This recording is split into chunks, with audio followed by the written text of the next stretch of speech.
नमस्कार। भगवत गीता की रोमांचक खोज में आपका फिर से स्वागत है। पिछले वीडियो में हमने हमारे सच्चे सर्वव्यापी स्वरूप जीवात्मा की खोज की और भगवत गीता में वर्णित पुनर्जन्म के वास्तविक अर्थ को उजागर किया। आइए अब हम अस्तित्व के एक जटिल पहलू लॉ ऑफ कर्मा के गहराई में उतरें। Law of automation law of karma को समझने में महत्वपूर्ण इंसाइट्स प्रदान करता है।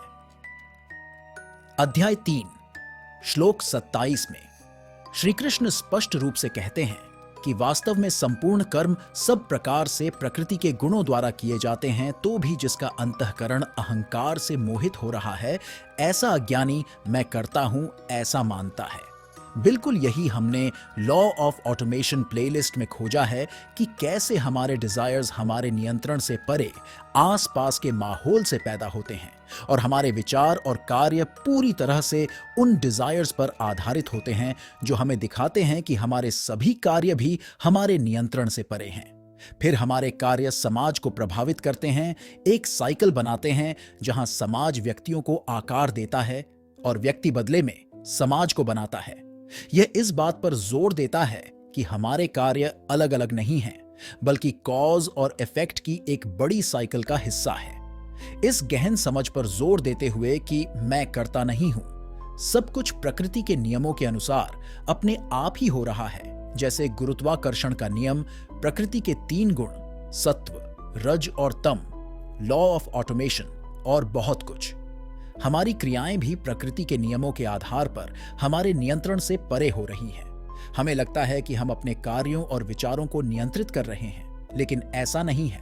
हम हर चीज की तह तक जा सकते हैं और पता लगा सकते हैं कि यह क्यों हो रहा है। उदाहरण के लिए बारिश को लें। बारिश इसलिए होती है क्योंकि सूरज समुद्र से पानी का वाष्पीकरण करता है, जो बाद में बादल बनाता है और अंततः वर्षा का कारण बनता है।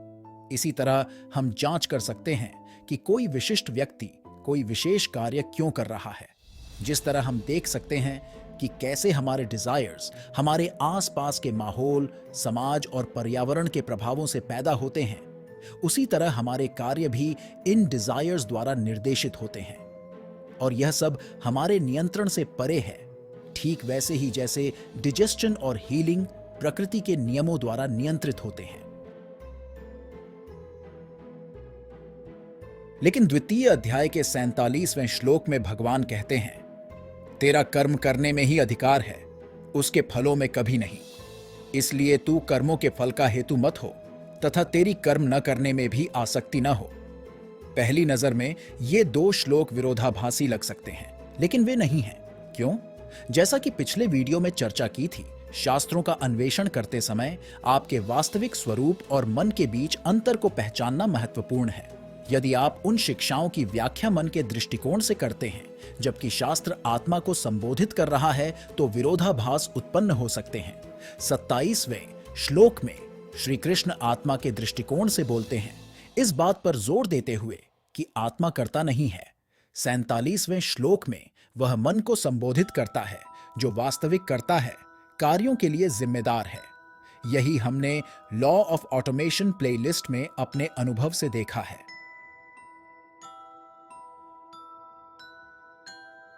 तेरा कर्म करने में ही अधिकार है, उसके फलों में कभी नहीं।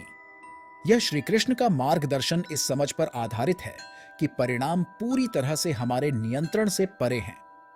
किसी कार्य का परिणाम बहुत सारे फैक्टर्स पे डिपेंड होता है, जिनमें व्यक्ति के कार्य, समाज और ब्रह्मांड का योगदान भी शामिल है। उदाहरण के लिए, परीक्षा का रिजल्ट कई तरह के फैक्टर्स से प्रभावित होता है, जिसमें आपकी खुद की मेहनत, परीक्षा संचालक का आचरण, चेकिंग के दौरान शिक्षक का मूड और कई अन्य फैक्टर्स भी शामिल हैं। यह हर व्यक्ति और अनिवार्य रूप से ब्रह्मांड में हर चीज तक फैला हुआ है। इस सार्वभौमिक कॉज और इफेक्ट की साइकिल में हर क्रिया घटनाओं के घटित होने में योगदान देती है और हर इफेक्ट के पीछे बहुत सारे कॉजेज होते हैं। इसको पहचानना लॉ ऑफ कर्मा की गहन अवधारणा को समझने का मूल है। लॉ ऑफ कर्म फल यानी law of cause and effect बस इतना कहता है कि आप जो कुछ भी कर रहे हैं या जो कुछ भी अनुभव कर रहे हैं, वह पूरे ब्रह्मांड का परिणाम है जो अपने लॉज के अनुसार काम कर रहा है। इसीलिए कई लोग सोचते हैं कि उनके साथ बुरी चीजें क्यों होती हैं, जबकि उन्होंने किसी को कोई नुकसान नहीं पहुंचाया है। यह उनके पिछले जन्म के कर्मों की वजह से नहीं है, बल्कि यह उनके कार्यों और पूरे ब्रह्मांड के कार्यों पे डिपेंड होता है। इसलिए जो कुछ भी हमने भविष्य के बारे में सोचा होगा वह कभी नहीं होता, क्योंकि हम पूरे ब्रह्मांड के कार्यों का कैलकुलेशन नहीं कर सकते हैं कि वे कैसे हमारे भविष्य को अफेक्ट कर सकते हैं। फिर कोई गरीब परिवार में क्यों पैदा होता है जबकि दूसरा अमीर परिवार में? कुछ जन्म से ही विकलांग क्यों होते हैं? यह ऐसे ही है जैसे दो रोबोट बनाकर एक को अच्छी परिस्थितियों में रखा जाए और दूसरे को बुरी परिस्थितियों में। क्या उनकी परिस्थिति उनके पिछले जन्मों के कर्मों पर डिपेंड है या जो उनको बना रहा है उसके हाथ में है? इसी तरह जिस व्यक्ति का जन्म गरीब या अमीर होता है, वे परिस्थितियां, सामाजिक प्रभावों और समग्र सृष्टि का परिणाम होती हैं।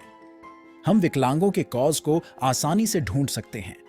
साथ ही कोई गरीब परिवार में क्यों पैदा होता है? इसका कॉज यह है कि उसके माता पिता गरीब हैं और सामाजिक संरचना, शिक्षा प्रणाली और समग्र परिस्थितियां इसमें योगदान करती हैं। ये सारे प्रश्न एक व्यक्तिगत दृष्टिकोण से पूछे जाते हैं, लेकिन पिछले वीडियो में हमने चर्चा की थी कि आत्मा या हम एक है, सर्वव्यापी है। आत्मा के स्तर पर किसी में कोई भेद नहीं है। अंतर मन के स्तर पर उत्पन्न होते हैं, लेकिन मन पूरी तरह से समाज से प्रभावित होता है। यहां फिर से हम इस बिंदु पर आते हैं कि पूरा समाज या सृष्टि इसके लिए जिम्मेदार है। मन में परिस्थितियों की सकारात्मक या नकारात्मक व्याख्या करने की शक्ति होती है, चुनौतियों को अवसरों में बदलने की या इसके विपरीत। और मन समाज का उत्पाद है और बाद में मन समाज को प्रभावित करता है और बदलता है। क्या आपने कभी प्रारब्ध कर्म के बारे में सुना है? आम धारणा के विपरीत यह पिछले जन्म से नहीं, बल्कि पिछली पीढ़ी से विरासत में मिले मन की मूल प्रकृति को दर्शाता है। माता पिता के जीन्स या मूलभूत विशेषताओं के प्रभाव के समान इनमें धन बचाने की प्रवृत्ति, अत्यधिक क्रोध, स्किल या हैबिट हो सकती है। इसके अतिरिक्त संचित कर्म की अवधारणा उन लक्षणों को संदर्भित करती है जो आप अपने जीवन काल में विकसित करते हैं, जिन्हें आपकी अगली पीढ़ियों तक पहुंचाया जाएगा, और इसे आपका संचित कर्म कहा जाता है। ये संचित कर्म आपकी अगली पीढ़ियों का प्रारब्ध कर्म बन सकते हैं। अगले वीडियो में हम भगवद गीता में वर्णित भक्ति के वास्तविक अर्थ की गहराई में उतरेंगे। हम महानतम और सबसे बड़े भक्त भगवान हनुमान से भी बहुत कुछ सीखने का प्रयास करेंगे, तो इसके लिए बने रहें।